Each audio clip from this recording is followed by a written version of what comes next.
कल 3:30 बजे जब हमें इन्फॉर्मेशन मिला तो उसके इमीडिएटली 15 मिनट में हमारी सारी टीम्स वहां पहुंच गई थी।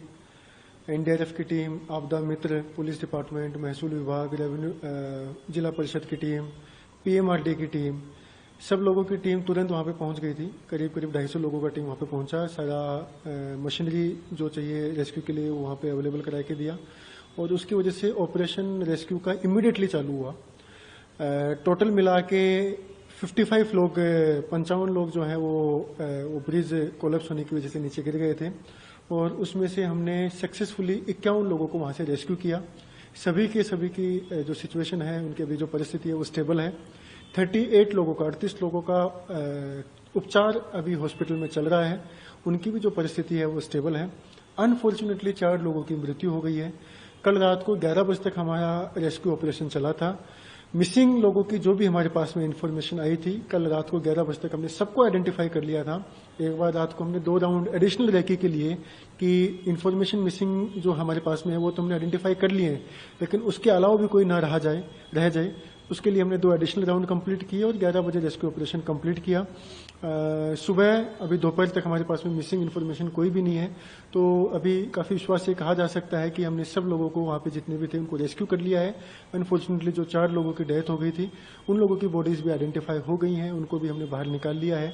और अभी एक बस छोटा सा काम हमारा एक बचा है कि अभी दोपहर में एक एरियल सर्वे हम लास्ट कर लेंगे, जस्ट टू चेक कि कहीं पे कुछ भी रह न गया हो। So this is the final thing. और इस सारी घटना का एक चीज ये था हमारे सामने आया कि हमारी जो डिजास्टर मैनेजमेंट की टीम है उनका रिस्पांस काफी फास्ट था। सभी का कोऑर्डिनेटेड रिस्पांस था, इसलिए वो जल्दी पहुंचे। 15 मिनट में वहां पे पहुंचे, उन्होंने इमीडिएटली काम चालू किया। इसकी वजह से क्या उन लोगों को बचा सके, इस घटना का अनुसंधान लेते हुए हमने एक टीम गठित की है एडिशनल कलेक्टर की अध्यक्षता में, जिसमें इरिगेशन के, पीडब्ल्यूडी के, फॉरेस्ट डिपार्टमेंट के, पुलिस विभाग के लोग हैं। उस टीम का 2 महत्वपूर्ण जिम्मेदारी रहेगा। एक, ये जो पूरी घटना हुई है उसकी एकदम बारीकी से चौकसी करेंगे और प्रशासन की तरफ से अगर कुछ लैप्स है तो वो हमारे सामने लाएं, तो उसके हिसाब से हम उसके ऊपर जो उचित कार्रवाई है वो आगे करेंगे। इसके अलावा उस समिति का दूसरा एक काम ये रहेगा कि जो हमारी एग्जिस्टिंग एसओपी है जिसके तहत हम मानसून के टाइम पे सारे टूरिस्ट लोकेशन को मैनेज करते हैं, वहां पे हमारा मनुष्यबल रखते हैं, वहां पे बोर्ड्स लगाते हैं, होर्डिंग्स लगाते हैं, बैरिकेडिंग करके रखते हैं, उसके बावजूद भी घटना हो रही है, तो अगर एसओपी में हमारे कुछ चूक है क्या, तो वो एसओपी में दुरुस्ती भी वो टीम हमें सूचना देगी और उसके हिसाब से जहां पे सुधारना की आवश्यकता है एसओपी में, वो एसओपी की सुधारना भी हम लोग करेंगे। तो ये 2 उस कमेटी का काम रहेगा।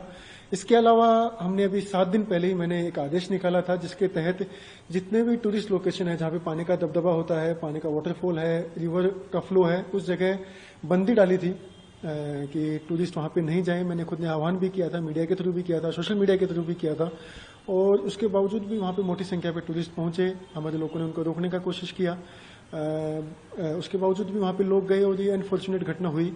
तो मेरा फिर से सभी लोगों को अपील रहेगा, मैंने 7 दिन पहले भी अपील किया था कि प्रशासन अपने स्तर पे कार्रवाई कर रहा है। हमारी तरफ से कुछ भी चूक हुई होगी प्रशासन की तरफ से तो उस पर योग्य की कार्रवाई बिल्कुल की जाएगी, लेकिन एक टूरिस्ट जो है, अपना नागरिक है, उनसे मेरा आह्वान रहेगा कि ये जो मानसून का टाइम रहता है इसमें हर साल दुर्घटना होती है, कुछ लोग बह जाते हैं, कुछ लोग सेल्फी निकालने के लिए ऐसी जगह पे चले जाते हैं जो दुर्घटनादायक रहती है और फिर अनफॉर्चुनेटली इस तरीके की दुर्घटना हो जाती है, कुछ लोगों की मृत्यु भी हो जाती है, पानी में बह जाते हैं। तो मानसून के टाइम पे जो मेरा आदेश है उसका पालन करें। मानसून के टाइम पे इस तरीके के लोकेशन पे जाना टालें, जिसकी वजह से इस तरीके की घटना नहीं होगी, क्योंकि हमारे मनुष्यबल हम लगाते हैं, लेकिन जो टूरिस्ट लोकेशन है बड़ी और छोटी सब मिला के उनकी संख्या खूब ज्यादा है और हर जगह बड़ी संख्या में लोग लगाना प्रशासन का एक थोड़ा सा पॉसिबल नहीं हो पाता है। उस जगह पे अगर टूरिस्ट भी हमारा साथ देंगे, वो खुद ही नहीं जाएंगे, तो ये जो इस तरीके के मानसून में जो घटना होती है वो आने वाले समय में नहीं होंगी। जितने भी हमारे ब्रिजेज हैं जहाँ पे जो पुराने हो चुके हैं उन सबका हमने स्ट्रक्चरल ऑडिट भी किया है, उसका मैंने रिपोर्ट भी मांगा है, और जो ब्रिजेस धोखादायक है उन सबको हम बैरिकेडिंग करके भी रखते हैं। अभी हमने निर्णय ये लिया है कि बैरिकेडिंग न करते हुए आने वाले दिनों में जो भी धोखादायक ब्रिज हैं, जो स्ट्रक्चरल ऑडिट जिनमें आया है, रिपोर्ट में जो आया है, उन सबको अभी हम निकालने का ही निर्णय ले रहे हैं। ताकि क्या होता है, कई बार हमने बैरिकेडिंग कर देते हैं लेकिन कुछ लोग बैरिकेडिंग निकाल के चले जाते हैं, तो उसकी वजह से भी इस तरीके की घटना हो जाती है। तो ये इस तरीके की घटना न हो, तो हमने ये निर्णय लिया है कि आने वाले दिनों में जो भी धोखादायक ब्रिजेज हैं, जो भी साका हुआ है, छोटे पगडंडियां हैं, उन सबको निकाल दें ताकि इस तरीके की घटना आने वाले दिनों में हुई ना। इसको हमने काफी सीरियसली लिया है, इस दुर्घटना को, और जो जो आवश्यक है प्रशासन के स्तर पर, जो जो कार्रवाई करने आवश्यक है, वो सारे कार्रवाई हम आने वाले दिनों में करेंगे। ये घटना जो हुई है, अनफॉर्चुनेटली जिन 4 लोगों की मृत्यु हुई है, उन लोगों को शासन की तरफ से 5 लाख रुपए उनके परिवारजनों को दिया जाएगा।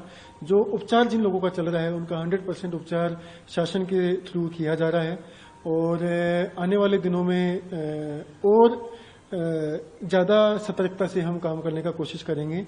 लोगों का भी उसमें हमें मदद चाहिए होगा, जिसकी वजह से इस तरीके की